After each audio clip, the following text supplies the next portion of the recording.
الحمد للہ وکفا وسلام علی عبادہ الذین اصطفیٰ اما بعد اعوذ باللہ السمیع العلیم من الشیطان الرجیم من حمزہ ونفخہ ونفثہ بسم اللہ الرحمن الرحیم رب اشرح لی صدری ویسر لی امری واحلل عقدۃ من لسانی یفقہوا قولی۔ جیسا کہ آپ نے اعلان میں سنا کہ یہ ایک انتہائی اہم مسئلہ ہے، اور اس اہم مسئلے کے متعلق ہمارے انڈو پاک کے لوگ جو ہے نا وہ زیادہ تر اس کوتاہی میں پائے جاتے ہیں، جس بنا پر عرب کے بھائی جو ہیں وہ پھر شکوہ شکایت کرتے ہیں کہ یہ دیکھیں آپ کے لوگ یہ کیا کر رہے ہیں۔ اور ایک اور دوسری وجہ اس موضوع کو آج کرنے کی یہ تھی کہ ہمارے جو عباس بھائی ہیں جو اعلان کرتے ہیں، اکثر آپ دیکھتے ہیں جمعے والے دن بھی وہ عصر کے بعد جو اعلان کرتے ہیں، انہوں نے ایک ویڈیو مجھے بھیجی تھی، تو اس میں جو مفتی صاحب تھے وہ اس مسئلے کے متعلق جو ہے وہ گفتگو کر رہے تھے، اور ایک ان کو کسی نے کوئی ویڈیو بھیجی ہوئی تھی، اور اس کے جواب میں وہ یہ یوٹیوب کے اوپر یہ ویڈیو ان کی موجود ہے، مفتی صاحب اس کا جواب دے رہے تھے، اور اس میں تمہید اس طرح باندھ رہے تھے کہ یہ جو سوشل میڈیا ہے یہ دو دھاری تلوار ہے، اس میں بعض لوگ جو ہے وہ اس اچھی باتیں بھی کرتے ہیں، صحیح باتیں بھی کرتے ہیں، اور بعض لوگ اس کا استعمال کرتے ہوئے گمراہی بھی پھیلاتے ہیں۔ اور پھر جس ویڈیو کا انہوں نے تذکرہ کیا اور اس میں جو وہ مسئلہ بیان کیا گیا، اس مسئلے میں ایک حدیث وہ بھی انہوں نے بیان کی کہ یہ ہاں حدیث ہے، صحیح ہے، لیکن اس میں وہ مولانا صاحب نے یہ کہہ دیا وہ بالکل غلط ہے۔ تو جو کہ صحیح مسئلہ اس طرح ہے، وہ مسئلہ کیا ہے؟ وہ مسئلہ ہے بھائیو فجر کی خصوصاً اور عام نمازوں کی بھی عموماً سنتوں کا مسئلہ، جب کہ جماعت کھڑی ہو جائے، جب جماعت کھڑی ہو جائے تو کیا اس وقت ہم سنتیں پڑھ سکتے ہیں یا نہیں پڑھ سکتے؟ تو اس میں وہ جس حدیث کا وہ جواب دے رہے تھے، وہ حدیث انہوں نے خود بھی بیان کی کہ یہ وہ کہہ رہے تھے، لیکن یہ مسئلہ جو ہے وہ باقی نمازوں کے ساتھ تو ٹھیک ہے، لیکن فجر کے ساتھ یہ اس میں نہیں آتا۔ وہ حدیث کیا ہے؟ مسلم شریف کی، ترمذی، ابن ماجہ، ابو داؤد، ان سب حدیث کی کتابوں کے اندر یہ حدیث موجود ہے، صحاح ستہ کی ان کتابوں کے اندر یہ حدیث موجود ہے۔ وہ کیا ہے کہ حضرت ابو ہریرہ رضی اللہ عنہ فرماتے ہیں کہ رسول اللہ صلی اللہ علیہ وسلم نے فرمایا اذا اقیمت الصلاۃ فلا صلاۃ الا المکتوبہ، کہ جب فرض نماز کی جماعت کھڑی ہو جائے تو پھر کوئی نماز اور نہیں ہوتی سوائے فرض نماز کے، یعنی جس فرض نماز کی جماعت کھڑی ہو گئی ہے اب وہی نماز ہوگی، اس کے علاوہ اور کوئی آ کے اپنی نماز شروع کر دے تو اس کی نماز نہیں ہوگی۔ تو اس پہ وہ مفتی صاحب کہہ رہے ہیں کہ یہ ٹھیک ہے، لیکن فجر کی جو سنتیں ہیں وہ بڑی اہم ہیں، ان کی بڑی اہمیت ہے دیگر سنتوں کے مقابلے میں۔ ہاں بڑی اہمیت ہے، بالکل یہ بات ٹھیک ہے کہ آپ صلی اللہ علیہ وسلم نے دنیا معافیہا سے بہتر یہ دو رکعتیں سنت کی بتائی ہیں، اور آپ صلی اللہ علیہ وسلم بالخصوص اس کا اہتمام کیا کرتے تھے۔ تو لیکن اس میں اس کا استثناء کہاں ہے اس حدیث میں کہ وہ والی نماز جو ہے وہ صبح کی سنتیں تو آپ پڑھ سکتے ہیں، باقی نہیں پڑھ سکتے۔ کہتے ہیں ظہر کی نہیں پڑھ سکتے، عصر کی نہیں پڑھ سکتے، عشاء کی نہیں پڑھ سکتے، فجر کی پڑھ سکتے ہیں۔ کیوں کہ صحابہ کرام نے بھی یہ عمل کیا ہے کہ جب جماعت کھڑی تھی تو وہ بھی سنتیں آ کے پڑھ کے تو پھر جماعت کے ساتھ شامل ہوا کرتے تھے۔ اور صحابہ کرام کا یہ عمل انہوں نے 5 اس کے اوپر جو ہے نا وہ دلیلیں دیں، اور وہ پانچوں دلیلیں جو تھیں صحابہ کرام کا عمل انہوں نے بتایا کہ فلاں بھی فلاں بھی فلاں بھی فلاں بھی 5، تو وہ ساری کی ساری غیر معروف قسم کی احادیث کی کتب تھی۔ میں نے تو ایک کا نام تو میں نے پہلی دفعہ سنا ہے، اور اس میں سے 4 ایویڈنس انہوں نے دی۔ سنن طحاوی کے نام سے انہوں نے کہا کہ سنن طحاوی میں ایک صحابی کا، دوسری اس کی روایت میں تیسرے کا، چوتھے کا، 5ویں کا، اور پہلی میں انہوں نے معجم الکبیر کا نام لیا۔ تو یہ ان احادیث سے انہوں نے روایتیں، اب یہ ان کی بکس کہاں بندہ تلاش کرتا پھر؟ صحاح ستہ کی عام آپ کو اس مسجد میں بخاری بھی ملے گی، مسلم بھی ملے گی، ابن ماجہ بھی ملے گی، ترمذی بھی ملے گی، نسائی بھی ملے گی، ابو داؤد بھی ملے گی اس مسجد کے اندر۔ ہم نے خود بھی رکھی ہوئی ہیں، باہر آپ کو لائبریری میں مل جائے گی۔ یہ بکس آپ کو عام مل جائیں گی، لیکن اب یہ سنن طحاوی کہاں سے بندہ ڈھونڈتا پھرے؟ اور نیٹ پہ بھی یہ میں نے تلاش کرنے کی کوشش کی، مجھے نہیں ملی۔ تو یہ اس میں سے انہوں نے جو ہے وہ میں نے جو بھی آپ کے سامنے بیان کی حدیث، یہ مسلم، ابو داؤد، ابن ماجہ، ترمذی، نسائی سب میں ہے، مسند احمد میں بھی ہے کہ جب جماعت کھڑی ہو جائے تو پھر کوئی نماز نہیں اور ہوتی۔ اب اس کے اندر مزید وضاحت مسلم شریف، اور آپ کو پتہ ہے بخاری اور مسلم کا جو مقام ہے احادیث کی کتب کے اندر، کہ قرآن پاک کے بعد سب سے معتبر کتاب کون سی ہے؟ بخاری شریف، اور بخاری کے بعد مسلم شریف۔ مسلم اور بخاری کو صحیحین بھی کہا جاتا ہے، اور ان دونوں کو امام بخاری اور امام مسلم کو شیخین بھی کہا جاتا ہے، محدثین کے امام، ان کو دونوں کو کہا جاتا ہے۔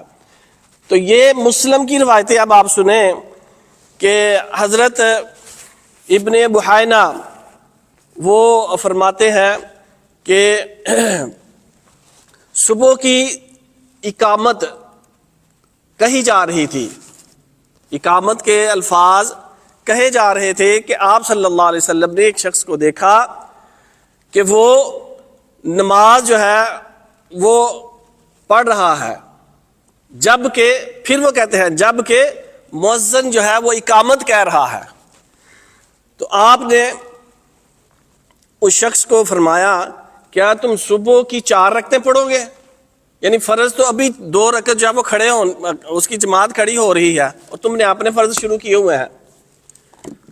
اور اسی طرح ایک اور روایت میں ایسے ہی ہے، اس میں صحابہ کہتے ہیں ہمیں پتہ نہیں چلا اس کو کیا کہا آپ صلی اللہ علیہ وسلم نے۔ بعد میں ہم نے اس سے پوچھا کہ کیا آپ صلی اللہ علیہ وسلم نے تم سے کہا تھا، تو اس نے بتایا کہ یہ فرمایا تھا کہ فجر کی نماز تو 2 رکعتیں ہیں، یعنی 2 فرض ہیں، جو ابھی اس کی اقامت کھڑی ہو گئی اب وہ پڑھے جائیں گے، تو تم نے اپنے فرض شروع کر دیے ہیں۔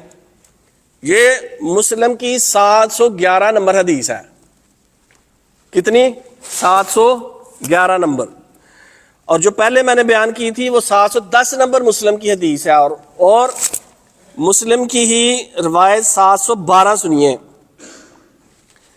کہ آپ صلی اللہ علیہ وسلم فجر کی، جس سے اس روایت سے یہ مسئلہ بالکل اظہر من الشمس، جس طرح سورج دوپہر کے وقت چمک رہا ہوتا ہے نا، بالکل اسی طرح یہ مسئلہ بالکل کلیئر کٹ واضح ہو جائے گا کہ آپ صلی اللہ علیہ وسلم صبح کی نماز پڑھا رہے تھے کہ ایک شخص مسجد میں داخل ہوتا ہے، جماعت کون سی کھڑی ہے؟ صبح کی، اور وہ شخص مسجد کے ایک جانب 2 رکعتیں پڑھتا ہے، سنت کی 2 رکعتیں پڑھتا ہے، اور پھر آ کے جماعت کے ساتھ کھڑا ہوتا ہے۔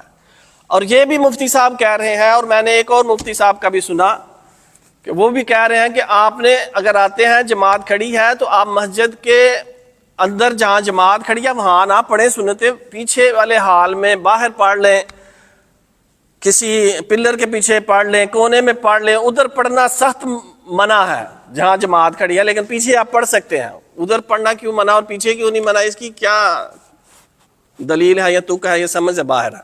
بہرحال آپ صلی اللہ علیہ وسلم نے نماز پڑھائی، اور ایک شخص مسجد میں بعد میں داخل ہوا، اس نے آ کے 2 رکعتیں پڑھی، اور پھر وہ آپ صلی اللہ علیہ وسلم کے ساتھ پھر جماعت میں بھی شامل ہو گیا۔ اور یہ بھی کہتے ہیں کہ اگر آپ کو یقین ہو کہ آپ کی تشہد تک جماعت کے ساتھ مل جانے کا آپ کو پتہ ہو کہ مل جائیں گے تو پھر آپ سنتیں پڑھ لیں کہ تشہد میں بھی اگر آپ مل جائیں گے تو آپ کو جماعت کا ثواب مل جائے گا. اور جو 2 رکعتیں اس نے خود پڑھی ہیں اور جو آپ صلی اللہ علیہ وسلم کے ساتھ اگر وہ جماعت کے ساتھ اگر وہ پڑھتا تو اس کی تو 2 رکعتیں گئی ہیں کوئی نہیں ہے. ادھر سنیں نبی صلی اللہ علیہ وسلم کیا فرماتے ہیں. آپ صلی اللہ علیہ وسلم نے نماز کے بعد جب آپ نے سلام پھیری تو آپ صلی اللہ علیہ وسلم نے اسے بلایا اور کہا یا فلان بأی الصلاتین اعددت، کون سی نماز کو دونوں نمازوں میں سے تم نے نماز شمار کیا ہے، کس کو کاؤنٹ کیا ہے؟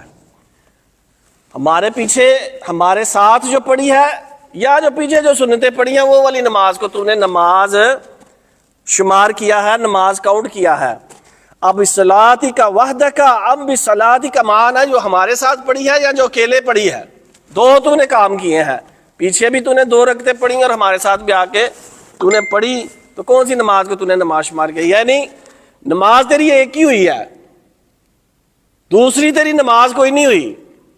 کیونکہ آپ صلی اللہ علیہ وسلم کا جو پہلا فرمان میں نے آپ کو سنایا کہ جب جماعت کھڑی ہو جائے تو پھر نماز کوئی نہیں ہوتی. آپ دیکھتے ہیں ہماری مسجدوں میں کہ لوگ جب جماعت کھڑی ہے پیچھے آ کے سنتیں شروع کر دیتے ہیں، اور بالخصوص فجر کی سنتیں ضرور پڑھتے ہیں. آگے ادھر جماعت کھڑی ہے اور پیچھے آ کے سنتیں شروع کر دیتے ہیں. عرب بھائی ہمیں پھر کہتے ہیں یار یہ کیا، ان کو پتہ نہیں اس چیز کا کہ ان کی سنتیں نہیں ہوتی.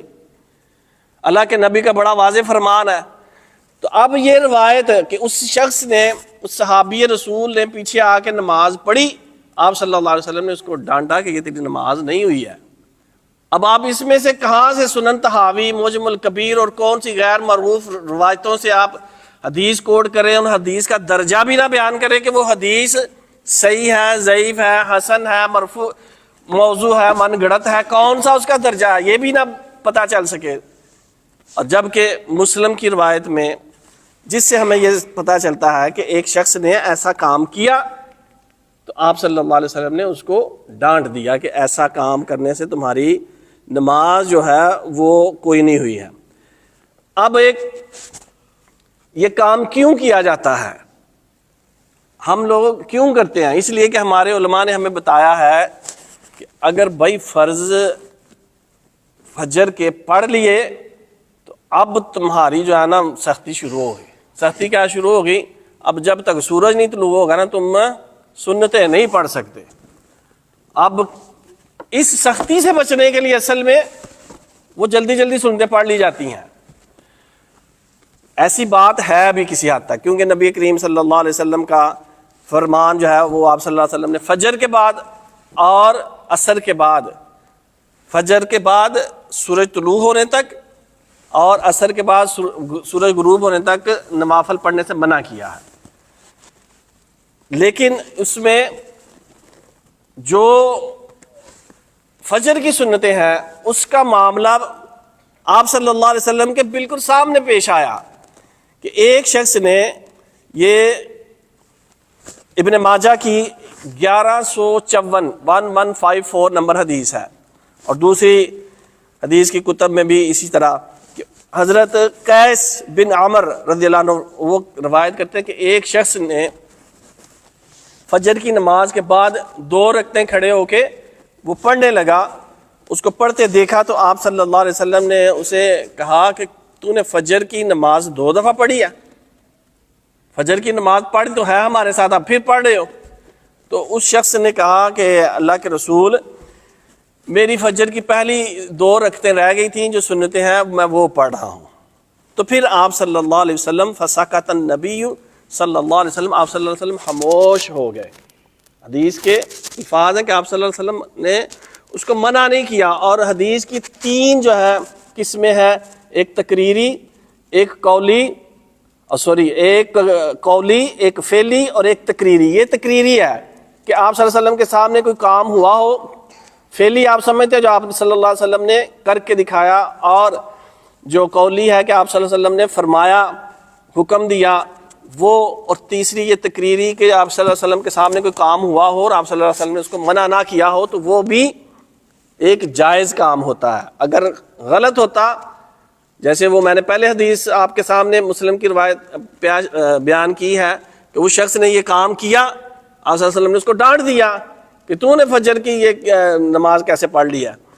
تو اس میں بھی آپ صلی اللہ علیہ وسلم نے اس کو کچھ نہیں کہا، فسکت تھا، آپ صلی اللہ علیہ وسلم خاموش رہے، گویا کہ اس طرح پڑھ سکتے ہیں. اور ایک دوسری روایت میں بالکل واضح حضرت قیس بن عمر ہی رضی اللہ عنہ فرماتے ہیں کہ میں نے آپ صلی اللہ علیہ وسلم کے ساتھ فجر کی نماز پڑھی، اور پھر میں بعد میں میری سنتیں رہتی تھی، وہ میں پڑھنے کے لیے نماز پڑھنے کے لیے جا رہا تھا، تو آپ صلی اللہ علیہ وسلم نے مجھے دیکھا، تو آپ صلی اللہ علیہ وسلم نے فرمایا مہلن یا قیس، ٹھہر جاؤ، اصلاۃ آنی مان، کیا تو نے ہمارے ساتھ نماز نہیں پڑھی؟ کیا کرنے لگے ہو؟ پھر نماز پڑھنے لگے ہو؟